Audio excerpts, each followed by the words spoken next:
Bienvenidos al segundo episodio de Café Creativo, el podcast de Creatium donde hablamos sobre creatividad en general. El día de hoy nos acompaña Fernando Sandoval, director creativo en Ogilvy, que nos va a explicar y nos va a plantear un tema muy interesante respecto a la publicidad. Fernando. Hola, ¿qué tal? ¿Cómo estás? Bien, cuéntanos. ¿A qué te dedicas? ¿Cómo funciona más o menos tu día a día? Pues mira, soy creativo publicitario. ¿Cómo funciona mi día a día? Pues creo que es de las cosas más interesantes del trabajo, que no hay como un esquema de qué haces todos los días.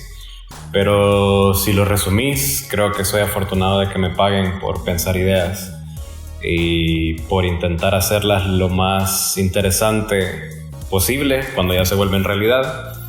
Y busco como formas diferentes, podríamos decir, de cómo vender productos o servicios a la gente que vayan revestidas de otras cosas, que parezca más contenido y más entretenimiento que publicidad misma. Súper bien. Un amigo me comentó de que tenías un speak bien interesante llamado La publicidad está muerta. Así que no sé si nos podrías poner un poquito en contexto sobre ese tema. Sí, fíjate que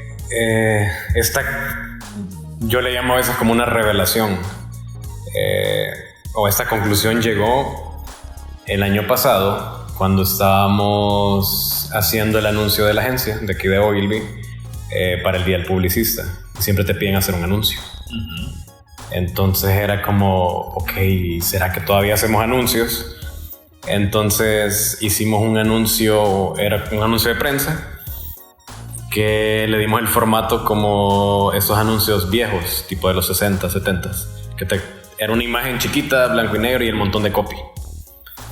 Entonces era como la despedida al formato anuncio como tal, porque mientras nos pusimos a pensar qué es lo que hacemos nosotros, ya no hacemos anuncios. Mucho digital últimamente. Sí, pero fíjate que digital se ha vuelto el nuevo prensa. Digital se ha vuelto la nueva televisión por el mal uso que la gente le da, por el mal uso que las agencias, entre comillas, le dan. Yo creo que el problema no es el formato y no es el medio, sino muchas veces es la forma. Entonces, cuando lo estaba escribiendo ese texto, cerraba con el final decía, y después de todo lo que te decía, no me acuerdo, no me lo aprendí, pero te decía: la publicidad está muerta, mantengámosla así. ¿Por qué? Porque ahora nosotros ya no nos dedicamos como creativos publicitarios a solo pensar en textitos y pensar en viñetas para anuncios bonitos, sino que en realidad lo que pensamos y a lo que nos dedicamos es a pensar soluciones de negocio, actividades, acciones o algo que le mejore el modelo de negocio a tu cliente. Porque después de toda la publicidad, toda la historia ha sido para vender. Uh-huh. Y el problema es que prostituimos tanto ese formato que dejó de vender, dejó de ser efectivo. Porque desde que vos ves algo que te huele a publicidad ya te da asco. Sí. Y ya lo cambias. Y hay mucha gente que tiene bloqueador de publicidad, sí, por ejemplo. O sea, tenés 1001 herramientas para poder hacer eso. Puedes seguir swipeando, puedes seguir scrolleando, puedes cambiar el canal en la tele, puedes cambiar la emisora en la radio, puedes mudarte a Netflix en vez de estar viendo televisión abierta o cable. O sea, cada vez el usuario tiene más poder de evadirnos. Entonces lo interesante ahora está en cómo hacer que nos busque sin que nos vea como alguien que le quiere robar su plata, sino que alguien como que lo quiere entretener y le quiere generar contenido. Entonces por eso llegué a la conclusión de que la publicidad está muerta. Y qué bueno que sea así, porque yo no solo soy publicista, yo también soy un humano que consume, y a mí me cae mal cada vez que estoy en YouTube o cada vez que estoy en Facebook, tener que esperar esos 5, 15 segundos a veces para ver un video que no quiero ver, y todo para una aplicación que nunca me va a servir. O sea, de forma bien resumida, creo que eso es, por ahí va. Súper interesante. Y ante esa revelación que me comentabas ahorita, así objetivamente aplicado a nuestro rubro, ¿cuál es tu postura y cómo solés en tu día a día combatir eso?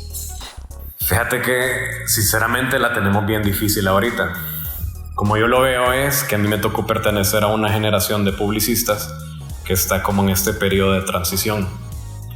¿Por qué? Porque cuando yo estaba, digamos, en la universidad, lo que a mí me enseñaron los creativos de esa época eran ciertas cosas, y era el formatito del titular, la bajada, la imagen, el texto legal y todo eso, lo cual todavía se hace, todavía es necesario, pero no tuvimos a alguien que nos enseñara cómo hacer si le querés llamar de alguna forma, la nueva era. Entonces ahorita de alguna forma, por lo menos en el país, a nosotros nos ha tocado como ir en prueba y error, porque empezás a ver todo lo que se está haciendo afuera y vos decís, pues yo quisiera tener algo de eso acá, y de alguna forma es una oportunidad, porque afortunadamente todavía hay un montón de publicistas haciendo publicidad acá. Entonces si la empezás a intentar hacer diferente, como no hay precedentes. Entonces, ¿cómo intento hacer para combatir eso? A mí me gusta intentar apuntarle todo el tiempo, no siempre es lograble, pero meternos más en la cultura de la gente. O sea, si lo que estás haciendo es querer generar contenido, tenés que generar algo que la gente lo encuentre replicable o compartible o shareable. Entonces, ¿de qué está hablando la gente? Si te pones a pensar ahora con tu marca, sea de lo que sea, vendas carros, cerveza, comida, hamburguesas, lo que sea, con tu comunicación y con tu marca ya no competís con la competencia, sino que competís contra la atención de la gente. ¿Por qué? La gente ahorita está hablando del final de Game of Thrones, la gente está hablando de que vamos a cambiar de gobierno, la gente está hablando de que Breaking Bad fue mejor, la gente está hablando de que es la final de la Liga Nacional de Fútbol, la gente está hablando de 1000 cosas, hay 1000 conversaciones simultáneas, y vos con tu marquita querés un pedacito y una porción de esa atención. Entonces ya no estás compitiendo solo con tu competencia, literalmente, sino con la atención de la gente. Entonces, volvete una conversación que la gente quiera retomar, quiera adoptar y quiera replicar. Interesante. ¿Y las técnicas de storytelling, cómo las ves? ¿Qué tanta relevancia le ves para este fin? Mira, un montón. O sea, el storytelling es algo de lo que estamos intentando replicar un montón, especialmente de la óptica de PR, o sea, de relaciones públicas.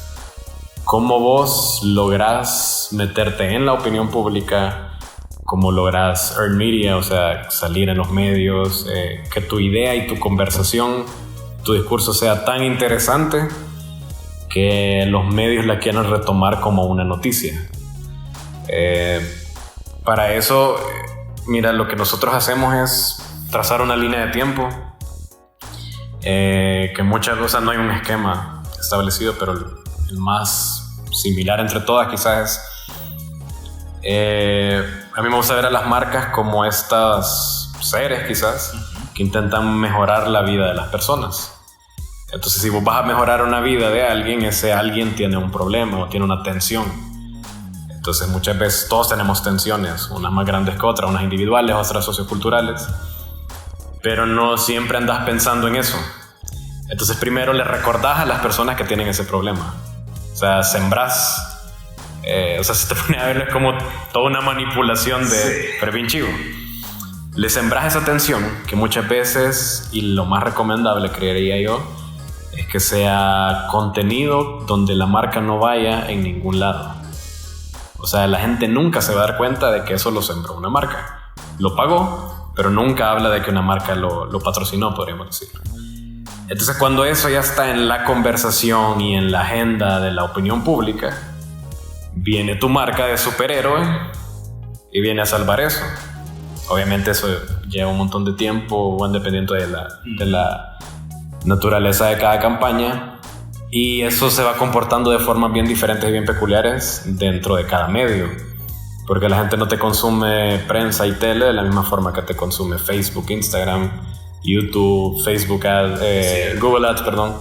O sea, tenés que saber cómo ocupar cada touchpoint para que sea lo más efectivo posible y no pedirle más de lo que te puede dar. Entonces, prácticamente cómo buscar estar en todos los touchpoints de la forma más integrada posible, podríamos decir, y que al final tu marca salve o le mejore la vida a las personas. O sea, esa es una forma bien resumida de explicarlo. Es bien interesante porque me recuerda que quiero ver, un día de estos vi un libro, no recuerdo el nombre del autor, pero es un libro que salió hace un par de años, llamado sobre la caída de la publicidad y el auge de las relaciones públicas. Y últimamente, yo trabajo en una agencia de relaciones públicas, últimamente he notado que en efecto las agencias de PR han crecido bastante. Así que ¿cómo les ha afectado, ya sea positivo o negativamente, el hecho de que ahora las agencias de PR estén bien a la par de las publicitarias? Mira, una agencia de verdad grande tiene su propio PR. O sea, es una de las, ¿cómo que le llaman? Una destreza o una de las unidades. Pero si lo quieres ver de alguna forma, es un departamento dentro de una agencia. Entonces, me imagino que las agencias medianas sí lo ven un poco competitivo, pero las agencias grandes creo que todavía saben hacerlo, y de hecho ha sido un reto. Te lo pongo un ejemplo aquí, la agencia, nos hemos visto obligados a integrarnos más. Ponele, cuando yo empecé hace ya unos años, o sea, a mí me mandabas un brief y mi trabajo prácticamente era pensar el anuncio de tele, la gráfica, la cuña de radio y una que otra propuesta para activaciones que nunca se hacían. Y luego mi campaña, el cliente me la aprobaba y esto pasaba al departamento digital y ellos veían cómo diablos lo hacían. Y luego venía PR y, o sea, nunca nos integrábamos. Era cada quien por su lado. Exacto. Ahora ves, o sea, es bien frecuente que yo estoy en mi escritorio y de repente me vas a buscar y no estoy metido en PR porque ando, mira, ¿cómo ves esta idea? ¿Crees que es noticiable? ¿Crees que genera conversación? ¿Crees que a la gente le valdría? ¿O crees que hay algo ahí? Y es bien chivo porque trabajamos un montón de la mano. Y eso te hace aprender un montón de cosas que antes ni siquiera te hubieras imaginado. Por ejemplo, ya no pensamos únicamente en escribir textos, sino a mí me ha tocado reunirme por medio de PR con arquitectos, con políticos, con periodistas, con ¿qué más? Con líderes de barras. O sea, hace poco hicimos una cosa con Pilsener, que reunimos a todos los jefes de barra. Entonces es como, por ejemplo, yo no tengo ni idea de arquitectura, pero hace poco trabajamos una campaña que por medio de PR nos reunimos con un arquitecto porque lo que queríamos era, lo que te decía hace un rato, mejorar la vida de las personas por medio de las ideas, por medio de la creatividad.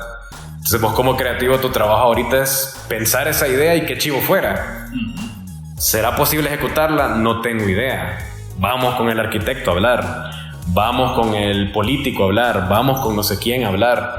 Entonces PR juega un rol bien importante en esos aspectos porque este tipo de ideas tienen un montón de riesgos. Sí. Porque la gente está más empoderada, puede opinar, te puede generar una crisis. Y es como, muchas veces vos como creativo decís, qué chivo sería que pasara eso. Puya, pero ya pensaste en estos riesgos. No, pero ¿y qué tal si hacemos esto y esto? Entonces te vas como nutriendo un montón de todo eso y al final del día terminaste aprendiendo aunque sea algo de esos otros temas. Entonces sí juega un rol bien importante en cómo meterte en la opinión pública y en las conversaciones. Es muy interesante, la verdad.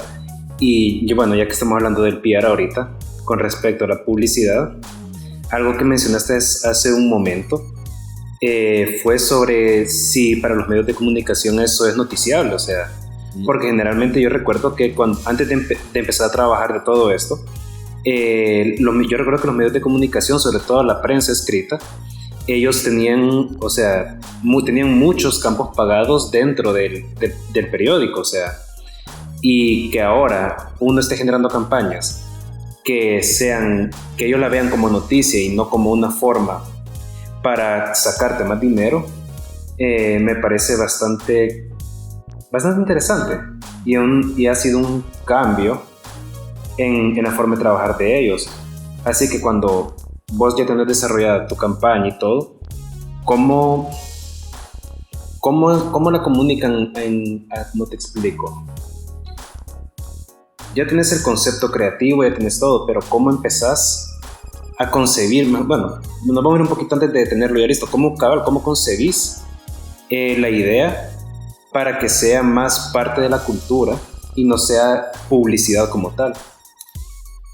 Fíjate que eso es full criterio. O sea, y eso es lo único que te da la experiencia. Por eso te decía hace un rato, ahorita vamos un montón a prueba y error, porque muchas veces nos puede pasar, yo creo que esta idea full noticiable sale y no necesariamente. Pero hay cosas que vos, es tu intuición, tu sexto sentido, como le quieras llamar, que te empiezan a decir, o sea, la gente va a hablar un montón de esto. Y creo que es lo que te decía hace un rato, no somos publicistas necesariamente 24 horas, o sea, también somos consumidores, también somos humanos que consumen contenido, que consumen entretenimiento, y te sirve pensar, salirte de los zapatos un rato de publicista y decir, a mí me interesaría esto, yo lo compartiría, y si no sos el target, andate a hablar con el target y medio comentarle la idea. Ahora bien, no es así de sencillo como suena el hecho de, mi campaña es tan chiva que va a salir en las noticias. Hay toda una labor de lobby de por medio, que eso lo hace PR, donde antes de que salga la campaña o durante salga la campaña, empieza a trabajar con los periodistas, con los medios, para contarles la idea. Entonces, de alguna forma, es como un mix, podría decir, de lobby. Porque obviamente el periodista cuando se da cuenta, esta onda es de una marca, ¿y cuánto estás pautando en mi medio? O sea, ¿cuánta pauta me has comprado este año? O sea, obviamente eso sigue influyendo, pero cuando tu campaña es lo suficientemente interesante, probablemente tiene la de ganar. Y no necesariamente puedes medirlo en los medios tradicionales, ese PR. O sea, earned media, desde el momento que vos shareás algo, o sea, ya está siendo alojado en un medio que no es propio. O sea, desde que yo como ser humano, yo como Fernando compartí un anuncio, yo me estoy volviendo un medio para esa marca. Entonces el cúmulo de shares, de engagement rates, de ¿cómo se llama? De completion rates y todo eso de alguna forma te suma al earned media. Entonces creo que es bien chivo. Hay cosas en las que no tenés que pagar. Ajá. Y cuando tu contenido es lo suficientemente interesante, ya la gente lo comparte. O sea, yo siempre he creído, todos nos formamos una reputación en digital que no necesariamente le es fiel a la reputación real como seres humanos en el mundo offline. Y todo lo que vos compartís, unos más que otros, lo cuidan mucho porque se están formando su personalidad. Y si vos estás compartiendo un anuncio que yo hice, eso significa que yo me metí en lo que a vos te interesa y yo tengo el privilegio de ser parte de tu personalidad. Entonces eso ya es earned media, creería yo, a nivel individual. Simplemente suma todos los individuales y ya te va a dar gran data de cuánta mara replicó mi mensaje. Y es ahí cuando ya vas formando parte de la cultura de las personas. Exacto. Ya la gente está hablando de vos. Ya la gente hace memes de vos. O sea, cuando vos empezás a ver que tus campañas están en un meme, es como ya la mara ya lo empieza a hacer propio. Obviamente llegar a eso es bien complicado. Es bastante complicado, la verdad. Ahorita ya, para ir finalizando ya un poco y aterrizando el tema, ¿cuáles serían tus conclusiones finales con respecto a la publicidad hoy en día? ¿Aquí en el país o a nivel mundial? Ambas, aunque creo que podría ser más enfocado aquí en el país. Mira, como te decía, creo que estamos en una etapa interesante porque estamos en un periodo de transición y poco a poco en mi experiencia personal empiezo a ver cómo los clientes se empiezan a atrever un poquito más Siempre el primer atrevimiento es el más complicado, porque tenés mucho que perder. O quizás no mucho que perder, sino no tenés cómo medir a veces si va a ser exitoso o no. Mucha incertidumbre. Exacto. Y yo creo que ya es hora que vayamos tirando esos libros de marketing, esos libros que te dicen, no, tu logo tiene que estar a la derecha y 10% de lo que duró tu comercial o tu video. Si no tiene un call to action, no funciona. O sea, no somos androides que reciben órdenes de que no utilizó un verbo que me invita a una acción, entonces ya no voy a consumir. O sea, no funciona así. Esa es la vieja escuela. Yo creería que ahorita hay como un acuerdo tácito entre marcas y consumidores. Que si yo como consumidor obtengo un entretenimiento por 24 segundos de los 30 que dura un video, yo te voy a pagar con atención en los últimos 5 segundos que vos me mostraste tu marca. O sea, me entretuviste, me contaste un buen chiste, me hiciste llorar, me hiciste sentir algo. Y yo te lo voy a agradecer con recordarme en tu marca. O sea, es como ese acuerdo chivo. Entonces, eso es lo que tendríamos que hacer ahora. Contar historias, hacer entretenimiento, generar contenido, impactar vidas, mejorar vidas e intentar mejorar modelos de negocio que eventualmente vas a lograr salir en las noticias o en la opinión pública. Súper bien. Y pues gracias, Fernando, por estar hoy con nosotros aquí en nuestro segundo episodio. ¿Por qué medios? Bueno, ¿en qué redes sociales te pueden encontrar y cómo? En Instagram es @fersandovaln de Novoa, y Facebook Fernando Sandoval. Esas creo, o sea, son las que más utilizo, y tampoco soy tan activo que digamos, pero en esas primordialmente. En Behance sí, es igual, behance.net /fersandovaln. Ok.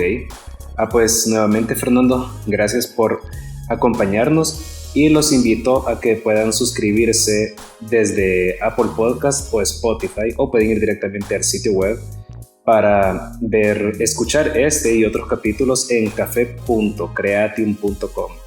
Hasta la próxima.